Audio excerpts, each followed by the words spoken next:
Hello everyone, this is professor MH और आज के इस वीडियो में we will discuss lecture number 7 T Y BAF. Subject is indirect taxes, semester 6, सितंबर 2024, university paper solution, जिसके अंदर हम लोग देखने वाले हैं बैगेज का प्रैक्टिकल क्वेश्चन। लेकिन बैगेज के प्रैक्टिकल क्वेश्चन को रेफ़र करने से पहले हम लोग को उसका इंट्रोडक्शन देखना होगा। Already rule number 3, rule number 4 and rule number 5 is already done. ये है रूल नंबर 6। ये रूल नंबर 6 बताता है transfer of residence. Already 6 video upload हो चुके हैं। This is the 7th video in a row. जब तक आप ये प्रैक्टिकल इंट्रोडक्शन नहीं देखेंगे तब तक आपको बैगेज का क्वेश्चन समझ में नहीं आएगा। तो first of all just go through the practical introduction part, फिर उसके बाद जो बैगेज का प्रैक्टिकल क्वेश्चन आएगा वो आपको समझ में आएगा प्रॉपरली। तो let's start with the rule 6। Already rule 3, 4 and 5 is already done. This is the rule number 6। अब रूल नंबर 6 क्या बोलता है?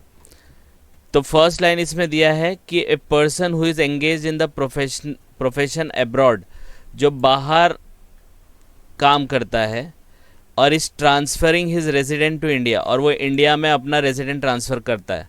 तो एग्जांपल के तौर पे कोई भी बंदा है जो इंडिया के बाहर काम करता है और फिर वो इंडिया के बाहर से इंडिया में वापस आना चाहता है, तो जब वो अपना रेजिडेंट ट्रांसफ़र करता है तो will be allowed duty free clearance of article on his return in the manner given in the this table below in addition to rule 3, rule 4। तो ये रूल नंबर 6 क्या बोलता है कि कोई बंदा है, जैसे एग्जांपल के तौर पे मिस्टर ए, वो दुबई में रहता है, दुबई में काम करता है। अब दुबई में रहने के बाद वो इंडिया में वापस आ रहा है और बोलेगा मुझे अब इंडिया के बाहर जाना नहीं है, तो वो अपने साथ क्या क्या लेके आ सकता है वो रूल नंबर 6 में दिया है। तो rule number 6 is talking about transfer of residence. आप अपने रहने की जगह को ही ट्रांसफ़र कर रहे हो। पहले दुबई में रहते थे, अब इंडिया में ही रहने वाले हो, तो कौन सी चीज़ें आप दुबई से ला सकते हो वो इस टेबल में एक्सप्लेन किया गया है। And this is in addition to rule 3 and rule 4। Rule 3 क्या बोलता है, रूल 4 क्या बोलता है? रूल 3 बोलता है कि अगर आप इंडियन ओरिजिन हो, इंडियन रेजिडेंट हो, टूरिस्ट है जो इंडिया में रिसाइड करता है, तो वो कोई भी कंट्री से अगर आए, नेपाल, भूटान और म्यांमार को छोड़ के, तो 50,000 तक लेके आ सकता है आर्टिकल। पर्सनल इफेक्ट को छोड़ के, अपने जो पहनने के कपड़े लत्ते हैं उनको छोड़ने के बाद 50,000 की चीज़ वो लेके आ सकता है। और अगर वो फॉरेन टूरिस्ट है तो वो सिर्फ 15,000 तक का आर्टिकल ला सकता है। तो ये वाले लिमिट को छोड़ के, मतलब इन एडिशन टू, ये लिमिट तो मिलेगी प्लस और भी उसको मिलेगा वो जो रूल 6 में बताया गया। तो रूल 6 में क्या बताया गया? तो 50,000 और 15,000 का ऑलरेडी वीडियो अपलोड किया है, वहाँ पे आप देख सकते हो, लेकिन यहाँ पे एक छोटा सा रिकैप ले लिया। अब रूल 6 में क्या बोलता है कि 3 भी मिलेगा, 4 भी मिलेगा, प्लस 6 भी मिलेगा। अब रूल 6 में क्या बोल रहे हैं? तो रूल 6 में क्या है? फर्स्ट पार्ट, अगर स्टे अब्रॉड में वो 3 महीने से 6 महीने के बीच में करता है, मतलब मिनिमम, इसका मतलब क्या कि मिनिमम उसका 3 महीना होना चाहिए बाहर, और अप टू 6 मंथ, तो 3 महीने से ज़्यादा, 6 महीने से कम। इस दौरान अगर वो इंडिया के बाहर से फिर इंडिया में आ रहा है, तो वो कौन कौन से आर्टिकल लेके आ सकता है फ्री ऑफ ड्यूटी? तो कस्टम ड्यूटी नहीं लगेगा। तो पहला, personal and house hold article, ये तो ला ही सकता है, अपने पहनने ओढ़ने की चीज़ें ला सकता है। Other than those mention in annexure 1 and annexure 2। Annexure 1 और एनेक्चर 2 नहीं ला सकता है, ये आपको उसमें भी बताया गया था। अगर मैं आपको बताऊं, ये देख लेते हैं, रूल हम लोग का 3 था, यह आपका देखो रूल 3 था। तो यहाँ पे बोला गया है कि 50,000 के आप आर्टिकल लेके आ सकते हैं, एक्सक्लूडिंग द एनेक्चर 1। एनेक्चर 1 तो ला ही नहीं सकते आप, आ रही बात समझ में? यहाँ पे भी 15,000 का लेके आ सकते हैं, एनेक्चर 1 ला ही नहीं सकते आप। और इधर क्या बताया गया है कि एनेक्चर 1 भी नहीं ला सकते, एनेक्चर 2 भी नहीं ला सकते, लेकिन एनेक्चर 3 का आइटम ला सकते हैं। और कितना तक ला सकते हैं? 60,000। तो ये तो मिलेगा ही मिलेगा, 50, 15 और 15 का लिमिट, आप कोई ना कोई एक कैटेगरी में फिट होंगे। लेकिन उसके साथ साथ आप 60,000 की चीज़ भी लेके आ सकते हैं जो एनेक्चर 3 में है। इसी वीडियो के कंटिन्यूएशन में मैं आपको बताऊंगा एनेक्चर 1, 2 और 3 कैसे याद रखना है, ठीक है? तो 6 महीना, 3 से 6 महीने के बीच में तो 60,000 का आर्टिकल लेके आ सकते हैं, लेकिन कंडीशन क्या है? वो इंडियन पैसेंजर होना चाहिए, कोई बाहर वाला नहीं, इंडिया का बंदा होना चाहिए जो बाहर रहता था अब इंडिया में आ रहा है, ठीक है? दूसरा लिमिट कौन सा है? अब 6 महीना तो 6 से 1 साल हो जाएगा, तो 6 महीना से 1 साल, तो सेम है, सेम एक्सप्लेनेशन है। देखो ये एनेक्चर 1 और एनेक्चर 2 को छोड़ के, लेकिन एनेक्चर 3 ला सकता है। अमाउंट कितना है? 1 लाख। अब ये बोलेंगे अमाउंट कैसे याद रहेगा, तो देखो यहाँ लास्ट वाला याद रखने का, 3 से 6 महीना तो 6 से 60,000, 6 से 1 साल तो 1 से 1 लाख। अब 1 साल के ऊपर जाएगा, 1 से 2 साल, तो देखो 2 है ना दूसरा पार्ट, तो 2 लाख तक ला सकता है। सेम एक्सप्लेनेशन है। कंडीशन क्या है इसमें भी, ये दोनों में इंडियन पैसेंजर होना चाहिए। सेकंड वाले में क्या है कि 1 साल से ज़्यादा और 2 साल से कम, मतलब minimum stay of 1 year during the preceding 2 year, 2 साल में कम से कम 1 साल तक अगर वो रहा तो वो एनेक्चर 3 के आइटम ला सकता है 2 लाख रुपए तक। कंडीशन क्या है? द इंडियन पैसेंजर होना चाहिए, should not avail this concession in the preceding 3 years, मतलब पिछले 3 साल के अंदर वो ये वाली कंडीशन, ये वाला ऑप्शन नहीं लिया होना चाहिए। अगर उसने ऑलरेडी ये ऑप्शन ले लिया था तो फिर से उसको ऑप्शन नहीं मिलेगा विद इन 3 ईयर्स। तो ये क्या बोलता है कि आप इंडिया के बाहर 1 साल तक रहते हो, मिनिमम 1 साल प्रीसीडिंग द 2 ईयर्स, मतलब कोई भी 2 साल ले लो। जैसे अभी 2024 कंप्लीट हुआ और 23, तो 23 एंड 24 फुल ईयर में बोल रहा हूँ, कैलेंडर ईयर के हिसाब से पूरा 2023 और 2024, तो 2023-24 दोनों में मिला के मिनिमम 1 साल का स्टे उसका इंडिया के बाहर होना चाहिए, ठीक है। और ये चीज़ वो पहले ऑप्शन में, मतलब 3 साल में वो ये वाला कंडीशन पहले ना लिया हो। मतलब अगर एग्जांपल दूं मैं आपको, 2023 है, 2024 है, ठीक है, और एक 2025 अभी right now is going on, ठीक है। तो ये आपको ये 2 लाख के आइटम कब ला सकते हो आप?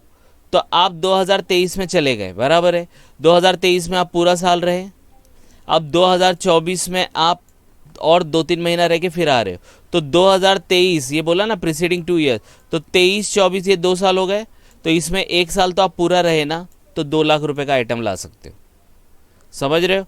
अब समझो आपने 2023 का कंडीशन ले लिया था, अब 2025 चल रहा है, अब 2025 और 2024 में वो 1 साल रहा क्या? समझो एग्जांपल के तौर पे पूरा 2024 रहा, अभी फरवरी चल रहा है, तो 2025 फरवरी में आ रहा है, तो 1 साल का स्टे कर रहा है ना ये, तो 2 लाख का और ला सकता है। लेकिन उसने 2023 में लिया था ना यही कंडीशन 2 लाख का, तो अब ये नहीं ले सकता है। समझ में आ रही है बात? पहले 2023 और 24 में देखा तो 23 में वो पूरा साल इंडिया के बाहर था, 24 में आ रहा है तो 2 लाख का आइटम लेके आ सकता है। अब फिर 2024 में पूरा फिर वो इंडिया के बाहर ही चला गया, इंडिया में थोड़े दिन आके फिर 2025 में आ रहा है, फरवरी में अभी आ रहा है, करंट मंथ में आ रहा है। तो अब ये 2 साल के अंदर 24-25 में वो 2024 पूरा इंडिया के बाहर था, तो 2025 में भी वो 2 लाख 2024 में वो 2 लाख लेके आ सकता है। लेकिन कंडीशन क्या है कि 3 साल के अंदर उसने ये कंसेशन ना लिया हो। तो ऑलरेडी उसने 2023 में कंसेशन लिया ना, तो अब ये 2024 में नहीं लेगा। तो पिछले 3 साल देखने का, तो ये ले रहा है 24 में, तो इसके पीछे के 3 साल 23 होगा, 22 होगा, 21 होगा, तो ले लिया ना 23 में, तो ये ऑप्शन 24 में नहीं मिलेगा। आ रही बात समझ? फिर 25 में लेना चाहेगा तो भी नहीं मिलेगा, क्योंकि प्रीवियस ईयर 23 में लिया था, 24 में मिला नहीं था, और 22 में तो था ही नहीं।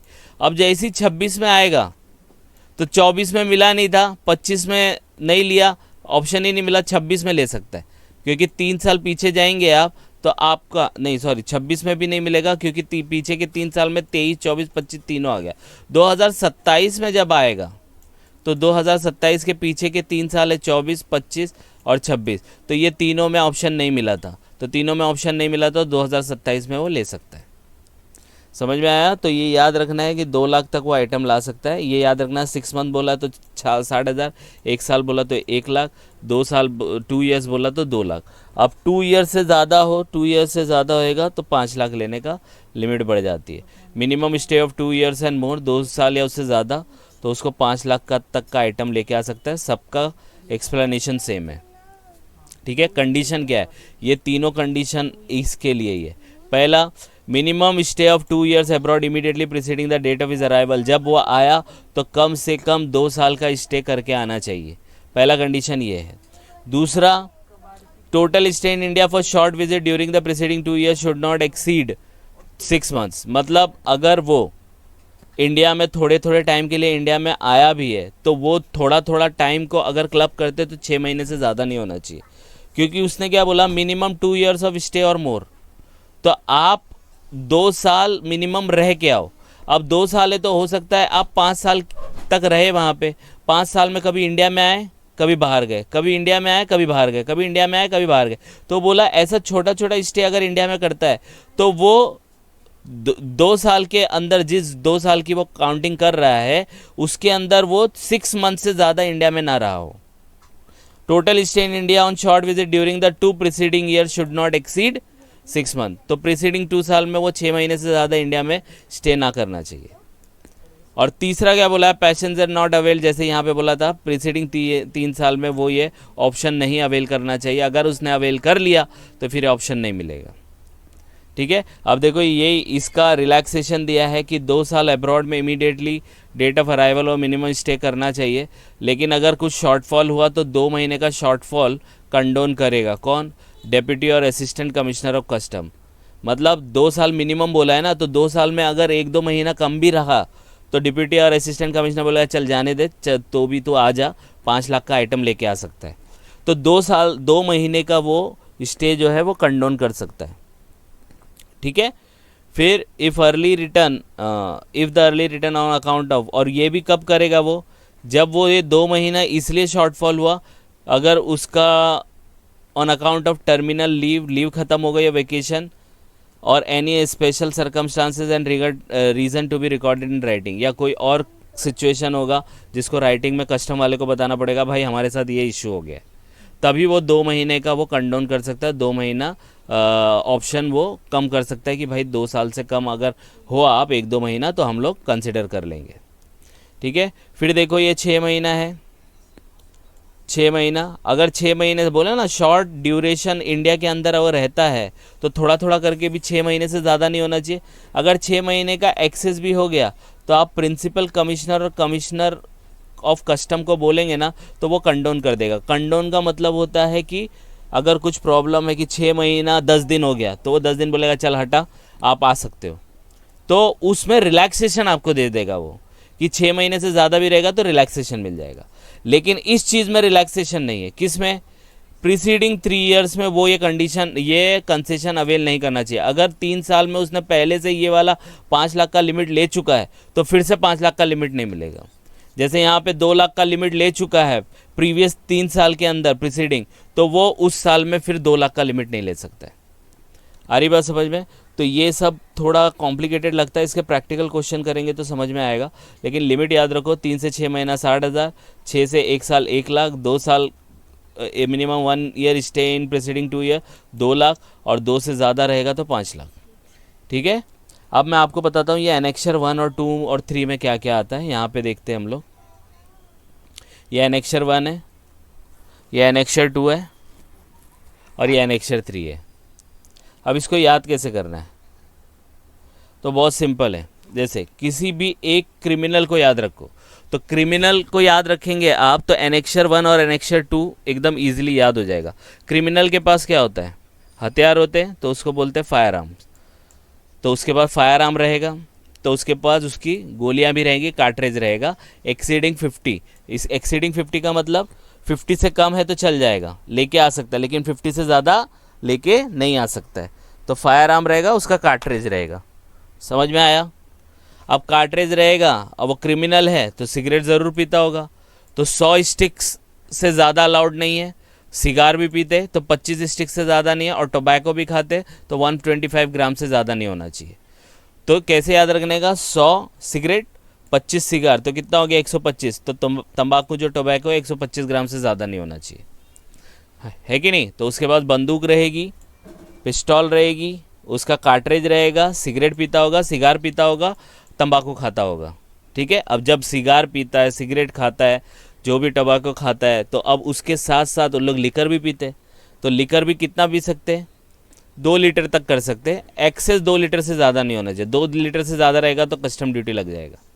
ठीक है, और ये जितने भी क्रिमिनल होते हैं ये अपना गोल्ड और सिल्वर की ज्वेलरी पहनते हैं, तो ये उसके मतलब आप बोल सकते हो। ठीक है। और कहाँ पे बैठते हैं, जिस ऑफिस में बैठते हैं तो वो अपना एलसीडी एलईडी चालू करके मूवीज़ देखते रहते हैं। तो इस तरीके से आप क्रिमिनल वर्ड को याद रखना, तो ये एनेक्सर 1 याद हो जाएगा आपको। समझ में आया? तो क्रिमिनल है, बंदूक रहेगी, उसका कार्ट्रिज रहेगा, 50 से ज़्यादा नहीं होना चाहिए, सिगरेट पीता है 100 से ज़्यादा नहीं होना चाहिए, सिगार पीता है 25 से ज़्यादा नहीं, तंबाकू खाता है 125 ग्राम से ज़्यादा नहीं होना चाहिए, दारू पी सकता है 2 लीटर से ज़्यादा नहीं होना चाहिए, वाइन पी सकता है 2 लीटर से ज़्यादा नहीं होना चाहिए, गोल्ड सिल्वर की ज्वेलरी पहनता है वो, और कहाँ किसके सामने बैठा रहता है, एलईडी और एलसीडी के सामने बैठा रहता है, पिक्चर देखता रहता है। समझ में आई बात? तो ये एनेक्सर 1 याद हो जाएगा आपको इस तरीके से। ठीक है। एनेक्सर 2 भी इसी तरीके से है। अब वो एलसीडी के सामने बैठा है, एलईडी के सामने बैठा, या अगर वो इतना बड़ा क्रिमिनल नहीं है तो वो कलर टेलीविज़न के पास बैठेगा, नहीं तो उसके पास अगर पैसा आएगा तो अपना होम थिएटर सिस्टम में बैठेगा, वहाँ पे फिल्म सिनेमेटोग्राफिक फिल्म चालू करके देखेगा 35 mm एंड अबव। ठीक है, देखो कैसे सीक्वेंस में जा रहा है। तो क्रिमिनल वर्ड को याद रखो। क्रिमिनल के पास क्या होता है, बंदूक होती है, फायर आर्म, उसका कार्ट्रिज होता है 50 से ज़्यादा, सिगरेट पीता है 100 से ज़्यादा, सिगार पीता है 25 से ज़्यादा, तंबाकू खाता है 125 ग्राम से ज़्यादा, दारू पीता है 2 लीटर से ज़्यादा, गोल्ड सिल्वर के ऑर्नामेंट पहनता है, टीवी के सामने बैठता है, एलसीडी एलईडी के सामने बैठता है, नहीं तो कलर टेलीविज़न, अगर कुछ ज़्यादा सेट रहेगा तो होम थिएटर सिस्टम में बैठता है, और क्या देखता है, फिल्म देखता है। कौन सी फिल्म देखता है, सिनेमेटोग्राफिक फिल्म देखता है 35 mm एंड अबव की। आ रही बात समझ में? अब ये सब काम करता है। अब देखो इसको कैसे याद रखने का, थोड़ा सा अलग है अनऑफिशियल तरीके से। अब ये सब काम करता है तो उसको घर का भी, क्योंकि उसके घर में कोई रहता ही नहीं, वो क्रिमिनल है, तो उसका अपना खुद वो जितना भी डिश है, जो भी बर्तन है वो खुद धोता है, तो डिश वॉशर। खाना भी खुद ही बनाता है, तो रेफ्रिजरेटर अबाउट 300 लीटर, उसमें से खाना निकालता है, गर्म करता है, खाता है। डीप फ्रीजर, वो क्या करता है, रोज़ बाज़ार जा नहीं सकता है तो जो भी चीज़ है फ्रीज़र में रखता है। आई बात समझ में? और फिर उसको डर लगता है कि भाई उसका कोई दोस्त है, मतलब कोई और क्रिमिनल उसके ऊपर अटैक ना कर दे, तो वो क्या करता है, वीडियो कैमरा यूज़ करता है, जिससे वो देखता है कि मतलब उसके आसपास की हलचल क्या हो रही है। तो video camera and combination of any video camera is one of the following goods like television receiver, sound recording, producing apparatus and video reproducing apparatus. तो वीडियो कैमरा याद रखो, वीडियो कैमरा के साथ उसका टेलीविज़न रिसीवर आएगा, video reproducing apparatus आएगा, sound recording आएगा, क्योंकि रिकॉर्ड होना चाहिए ना कि कौन मैं यहाँ पे नहीं हूँ तो कौन यहाँ पे आके गया। ठीक है, और ये गोल्ड सिल्वर फिर अगेन रिपीट हुआ है, तो इस तरीके से। तो समझ में आया एनेक्सर 1 एनेक्सर 2 कैसे याद हुआ? तो क्रिमिनल को याद रखने का, क्रिमिनल है, क्या रहेगी उसके पास, फायर आर्म रहेंगे, 50 से ज़्यादा गोली नहीं रख सकता है वो, कार्ट्रिज जिसको बोलते हैं, 100 से ज़्यादा सिगरेट मत पियो, 25 से ज़्यादा सिगार मत पियो, 125 ग्राम से ज़्यादा तंबाकू मत खाओ, 2 लीटर से ज़्यादा लिकर एंड वाइन मत पियो, गोल्ड एंड ऑर्नामेंट के मतलब गोल्ड एंड सिल्वर के ऑर्नामेंट वो पहनता है। कहाँ पे बैठा रहता है वो, टीवी के सामने, टीवी मतलब एलईडी हो या एलसीडी हो या कलर टेलीविज़न हो, ज़्यादा पैसे वाला है तो थिएटर सिस्टम में बैठेगा। कौन सी पिक्चर देखेगा, सिनेमेटोग्राफिक फिल्म देखेगा 35 mm एंड अबव। खुद ही काम करेगा, खुद ही अपने बर्तन धोएगा, खुद ही अपने खाना रेफ्रिजरेटर से निकाल के खाएगा, डीप फ्रीज़र में रखेगा, और अपने घर में वीडियो कैमरा लगा के रखेगा जिससे उसको आसपास की हलचल पता चल सके। समझ में आया? तो देखो ये एनेक्सर 1 एंड एनेक्सर 2 आपको याद हो जाएगा। ठीक है, अब आते हैं एनेक्सर 3। अब एनेक्सर 3 कौन सा है, ये किन लोगों के लिए, ये अनऑफिशियल तरीके से क्रिमिनल लोगों के लिए। ये किसके लिए है, ये ऑफिशियल लोगों के लिए, जो वाइट कॉलर लोग हैं। तो वाइट कॉलर लोग क्या करते हैं, वाइट कॉलर लोग क्या करते हैं, सबसे पहला वाइट कॉलर वाले जो करते हैं दिन रात काम ही करते हैं, तो उनका भी खाना कहाँ रहता है, रेफ्रिजरेटर में रहता है। तो इसलिए उन लोग वो अपना खाना कहाँ से खाते हैं, रेफ्रिजरेटर। अप टू 300 लीटर, देखो यहाँ पे अप टू 300 लीटर, क्योंकि ऑफिस में काम करने वाले उनकी सैलरी ज़्यादा नहीं होती, लेकिन ये जो क्रिमिनल है इनके पास तो पैसा ही पैसा होता है, इसलिए यहाँ पे दिया है अबाउट 300 लीटर। तो इनको एक लिमिट दे दिया ऑफिशियल वालों को, ऑफिस में जो काम करते हैं 300 लीटर से ज़्यादा का रेफ्रिजरेटर मत यूज़ करो। ठीक है, कभी ज़रूरत पड़ी तो गैस कुकिंग पे अपना खाना बना लो, अगर खाना रखा है तो ओवन में उसको गर्म कर लो। ठीक है, फिर ये खाना वाना खा के थोड़ा आराम करो, ऑफिस से थक के आए आप, तो क्या करने का, म्यूज़िक सिस्टम चालू कर सकते हो, वीडियो डिजिटल वीडियो डिस्प्लेयर कर सकते हो, वीडियो कैसेट रिकॉर्डर वीसीआर पहले आता था, ये बहुत पुराना है, वीसीआर यूज़ कर सकते हो और आप एंटरटेनमेंट कर सकते हो अपने आप को। तो कहाँ पे थे आप? ऑफिस में थे, ऑफिस से आए घर पे खाना खाने, तो कहाँ से खाना निकाला? रेफ्रिजरेटर से, या तो खुद बनाने लगे गैस कुकिंग रेंज पे, या खाना रखा था तो उसको ओवन में गर्म करके खा लिया। आई बात समझ में? फिर उसके बाद थोड़ा एंटरटेनमेंट किया तो म्यूज़िक सिस्टम से किया, या तो वीडियो डिस्प्लेयर से किया, या वीसीआर से किया। ठीक है, ये सब करने के बाद, एंटरटेन होने के बाद, फिर थोड़ा बहुत घर का काम कर लो। तो वॉशिंग मशीन में अपने कपड़े धो लो, क्योंकि आप कहाँ पे हो? जॉब करके आते हो, आपके घर में कोई नहीं, आप अकेले हो, तो वॉशिंग मशीन में अपना कपड़े धो लो। आफ्टर दैट फिर याद आता है कि हमारा ऑफिस में इतना काम था, वो छूट गया था, फिर ऑफिस के काम में लग जाओ। तो अपना पर्सनल कंप्यूटर निकाल लो, डेस्कटॉप निकाल लो, या लैपटॉप निकाल लो, या नोटबुक निकाल लो। फिर उसमें वर्ड प्रोसेसिंग ऑफिस में जो यूज़ होती है, कुछ लगता है तो फैक्स कर दो, ठीक है, कुछ लगता है तो जेरोक्स निकाल लो, फोटोकॉपिंग मशीन है। और ये सब ऑफिस में आप बैठते हो तो एयर कंडीशन तो ऑफिस होगा ही होगा।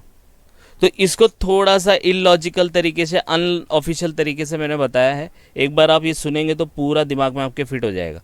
तो कौन सी चीज़ कहाँ पे है, तो ये दोनों चीज़ आप क्रिमिनल के बेस पे याद रखो, और ये चीज़ जो ऑफिस गोइंग इंसान है उसको याद रखो। तो कुछ हद तक आपको ये याद हो जाएगा। ठीक है, तो ये गो थ्रू कर लो। तो यहाँ पे हम लोग का ऑलमोस्ट हो गया। एक छोटा सा और आएगा 7, 8, 9 रूल, उसके बाद हम लोग प्रैक्टिकल क्वेश्चन स्टार्ट करेंगे, तो आपको बहुत ही सिंपल लगेगा। तो जस्ट गो थ्रू इट। कुछ डाउट आएगा तो please comment, and please like and subscribe for more videos. Thank you.